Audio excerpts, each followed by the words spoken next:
BPSC शिक्षक भर्ती paper leak मामले का मिल गया पुख्ता सबूत।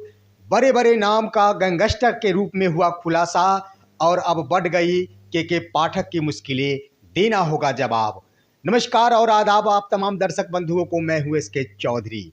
साथियों, बिहार के शिक्षा जगत में इन दिनों चल रहे बीपीएससी पेपर लीक मामले को लेकर बहुत बड़ा खुलासा हो गया है कि इसका पुख्ता सबूत मिल गया है। इतना ही नहीं साथियों, गैंगस्टर के रूप में बड़े बड़े नाम का भी खुलासा हो गया है। साथ ही साथ अब बिहार के अपर मुख्य सचिव के पाठक की मुश्किलें बढ़ गई है, अब उनको जवाब देना होगा। इससे पहले कि इस पर हम विस्तार पूर्वक चर्चा करें, आप तमाम बंधुओं जिन्होंने अभी तक हमारे चैनल सुसत्य वचन को सब्सक्राइब नहीं किए हैं, वो कृपया सब्सक्राइब कर लेंगे।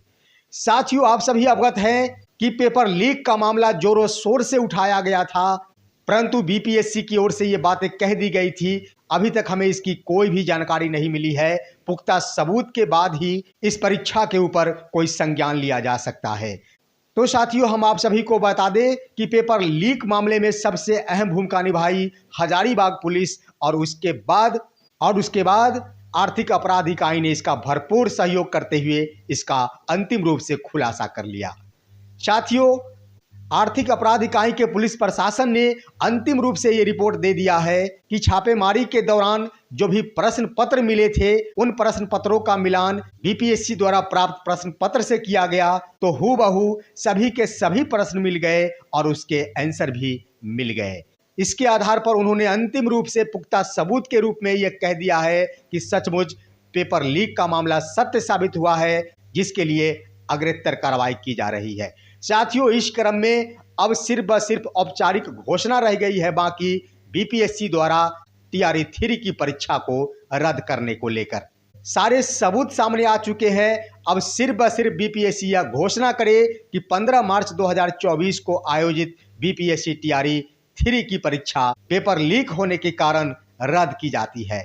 साथियों, हम आपको बता दें कि प्रथम चरण के दौरान तो पहले ऐसे बड़े पेपर लीक मामले को दबाने की कोशिश की गई, परंतु मीडिया द्वारा इसमें भरपूर सहयोग दिया गया, जिसका परिणाम हुआ कि पुलिस प्रशासन को भी अंतिम दौर में पुख्ता सबूत पेश करने पड़े और इतना ही नहीं, इसमें बड़े बड़े नाम भी खुलासे हो गए। साथियों, आप सभी अवगत हैं, एक बड़ी गाड़ी पकड़ी गई थी जिसमें करीब करीब 300 अभ्यर्थी बैठे हुए थे।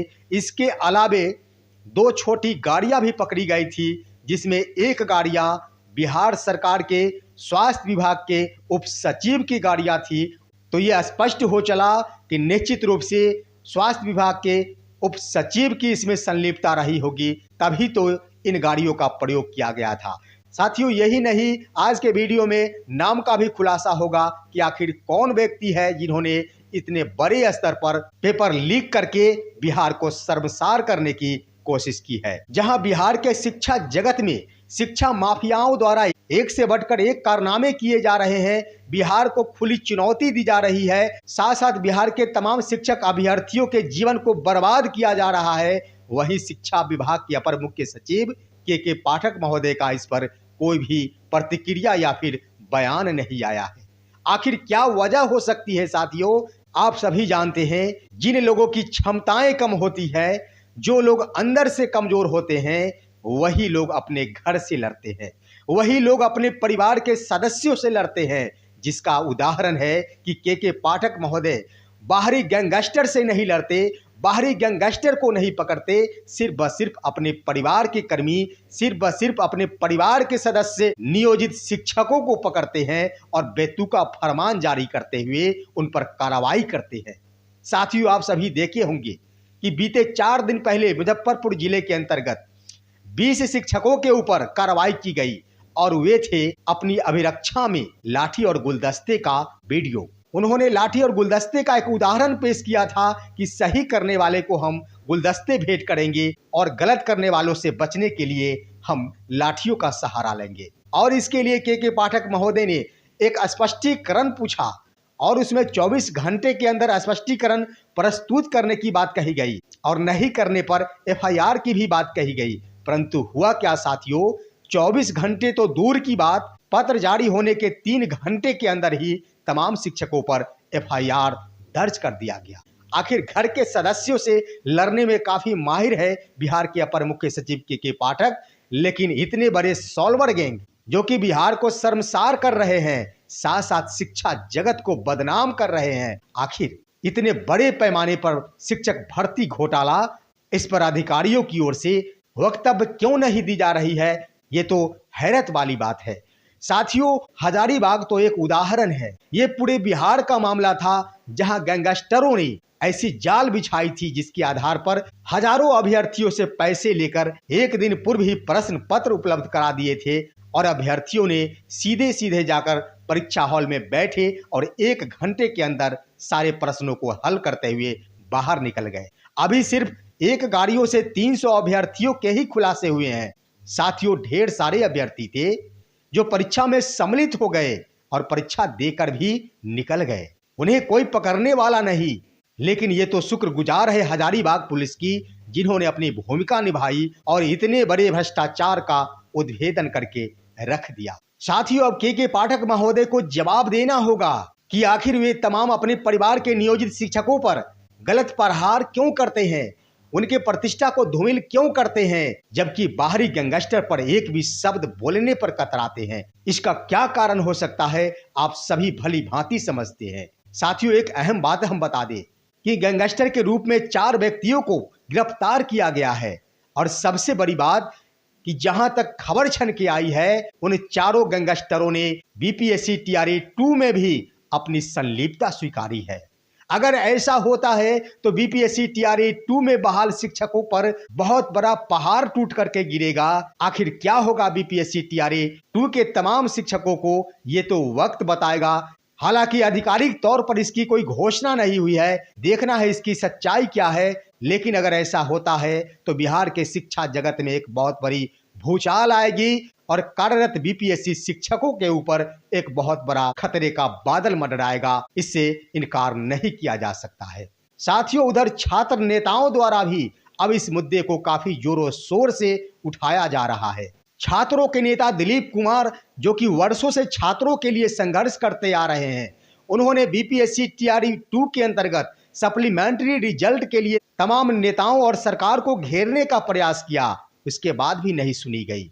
आखिर दिलीप कुमार ने बहुत बड़ा खुलासा किया है। आइए हम आपको बताते हैं कि कैसे बिहार के पदाधिकारियों द्वारा प्रथम चक्र में इस पेपर लीक के मामले को दबाने की कोशिश की गई और मीडिया के बंधुओं ने जब इसे प्राथमिकता के साथ पूरे देश विदेश में फैला दिया तो अंत में इसमें शामिल लोगों के नाम भी सामने आ गए। आइए छात्र नेता दिलीप कुमार क्या कहते हैं, अपनी खुली आंखों से देखिए और सुनिए। अपराध इकाई का नंबर दिया और कहा कि आप उनको भेज दीजिए। उन्होंने आर्थिक अपराध इकाई को भेज दिया और खुद उसके मोबाइल में देख के आ जाए हैं। उसके बाद ही हम इस चीज को उजागर कर रहे हैं और ये आंसर था, आपको बता दे रहे हैं। सेट ए का जो बीपीएससी का क्वेश्चन था, सेट ए का क्वेश्चन नंबर 110 का आंसर है इसमें नीरज चोपड़ा। क्वेश्चन नंबर 112 का 28 मई 2023, क्वेश्चन नंबर 116 का लगभग 5 lakh, question number 93 Mahatma Gandhi, question number 79 मंगल, क्वेश्चन नंबर 80 रोहतास या 1767 जो हो। उसके बाद सारे उत्तर सेम है, पूरा है उत्तर मिल रहा है, हमने अभी मिलाया है, क्वेश्चन से मिलाए, सारा आंसर हुबहू मिल रहा है। पेपर लीक है, सारा आंसर मिल रहा है, सारा आंसर मिल रहा है। आप लोग देखिए, सारा आंसर मिल रहा है। कैसी परीक्षा हो रही है और एक नया एक्सपेरिमेंट इस बार बीपीएससी के द्वारा किया गया है। थोड़ा शांति बनाइए आप लोग कि एडमिट कार्ड के पीछे आंसर लिखा हुआ है और ये वायरल हो रहा है। इसकी क्या सच्चाई है, ये जांच करे सरकार का तंत्र जांच करे कि इसकी क्या सच्चाई है। सोशल साइट पे वायरल है, एडमिट कार्ड के पीछे आंसर लिखा हुआ है। एडमिट कार्ड है ये किसी व्यक्ति का होगा, जिसका भी हो। और बसों में, स्कॉर्पियो में और भी कई महंगी गाड़ियों में भर के स्टूडेंट्स को ले जाया गया। हजारीबाग तो एक मतलब उदाहरण है। पटना में, बिहार के हर जिले में भर के ले जाया गया, उन्हें आंसर क्वेश्चन रखवाया गया। हमने एग्जाम से एक दिन पहले सूचित भी किया था बहुत लोगों को, जो भी इसमें जुड़े हुए लोग हैं उन लोगों को, बीपीएससी को भी सूचित किया था, प्रशासन को भी सूचित किया था। और इस शिक्षा माफिया का इतना मनोबल बढ़ गया है कि अब जो है क्वेश्चन का आंसर रखवाते हैं मैरिज हॉल में रख के। और बीपीएससी का एक अधिकारी है या कर्मचारी है, मैं नहीं जानता कोई अधिकारी या कर्मचारी है, रंजीत नाम है, पता नहीं कितने रंजीत हैं, जो बिहार के लाखों करोड़ों स्टूडेंट्स की जिंदगी के साथ खिलवाड़ करे। रंजीत नाम का एक अधिकारी या कर्मचारी है बीपीएससी ऑफिस के अंदर, जोर बैठा हुआ है। 67वें बीपीएससी आंदोलन के समय भी हम लोगों ने कहा था कि अमरिंदर कुमार के साथ साथ रंजीत को भी बाहर कीजिए, लेकिन पता चला कि वो रंजीत अभी तक बीपीएससी ऑफिस में है। उस पर कार्रवाई हो, सारे मामलों की जांच हो, और ये जो रंजीत नाम के अधिकारी या कर्मचारी या जो भी हो, उसका नाम भी आ रहा है, बहुत सारे लोग बता रहे हैं। बीपीएससी जांच हो, बीपीएससी के अंदर, बीपीएससी ऑफिस के अंदर सबसे पहले जांच हो, और उसके बाद बाहर भी जांच हो, और जितने लोग इसमें पकड़े जाते हैं सब पे कठोर कानूनी कार्रवाई हो। हमने पहले भी कहा था अमरिंदर कुमार, पता चला कि अमरिंदर कुमार ने क्या क्या किया, उसको बीएसएससी का मेंबर अभी बना दिया गया। क्यों बनाया गया भाई? तब तक बिहार के लाखों स्टूडेंट के साथ इस तरह से खिलवाड़ होगा। हम लोग जान पर खेलकर लड़ रहे हैं पेपर लीक के खिलाफ, धांधली सेटिंग के खिलाफ, शिक्षा माफियाओं के खिलाफ। अभ्यर्थी एक कभी रात में खाना नहीं खाते हैं, जब महीना का लास्ट होता है तो पैसा समाप्त हो जाता है, खाना नहीं खाते हैं, भूखे सोना पड़ता है, हम लोग जानते हैं उस दर्द। और जब परीक्षा देके निकलते हैं तो पता चलता है पेपर लीक हो गया। क्या उस गरीब के, उस मेधावी स्टूडेंट को बीत रहा होगा, जरा बताइए। लेकिन ये बिहार के नेता लोग सोते हैं और अभ्यर्थी रात भर जाग रहा है, रात भर मेरे पास फोन आ रहा है, मैं नहीं सो पाता हूँ, और ये नेता लोग, अधिकारी लोग सो रहे हैं चैन की नींद। तो इसलिए मांग कर रहे हैं इसकी सीबीआई जांच हो। साथियों, आपने देखा कि कैसे छात्र नेता शिक्षा विभाग के माफियाओं पर सवाल उठा रहे हैं। साथ ही साथ उन्होंने सबसे बड़ी बात बीपीएससी को दोषी ठहराया है, और सचमुच सबसे प्रथम अगर कारनामे हैं तो इसमें बीपीएससी के हैं। और भी बड़े अधिकारी का नाम खुलासा होगा, वे चंद घंटों की बात रह गई है, कई बड़े बड़े चेहरे का खुलासा होगा, और उन सभी को कोई नहीं बचा सकता, क्योंकि जैसे पेपर लीक से संबंधित तमाम छात्रों को, तमाम अभ्यर्थियों को बख्शा नहीं गया। कल देर शाम तक उन्हें अंतिम रूप से जेल भेजने की तैयारी की जा रही थी। निश्चित रूप से आज उनको जेल भेज दिया गया होगा। उसी प्रकार इनमें संलिप्त एक भी पदाधिकारी नहीं बख्शे जाएंगे। साथ ही साथ चंद घंटों, चंद मिनटों की बात रह गई है, बीपीएससी टीआरई 3 के दोनों पालियों की परीक्षा को रद्द कर दिया जाएगा। साथियों, इस संबंध में आप सभी का क्या कहना है, आप कमेंट बॉक्स में अवश्य बताएंगे। हमारे इस वीडियो को लाइक करते हुए तमाम दोस्तों और तमाम बीपीएससी के अभ्यर्थियों के पास शेयर कर देंगे। हम फिर मिलेंगे आपसे अगले वीडियो में, तब तक के लिए कहते हैं जय हिंद, जय भारत दोस्तों।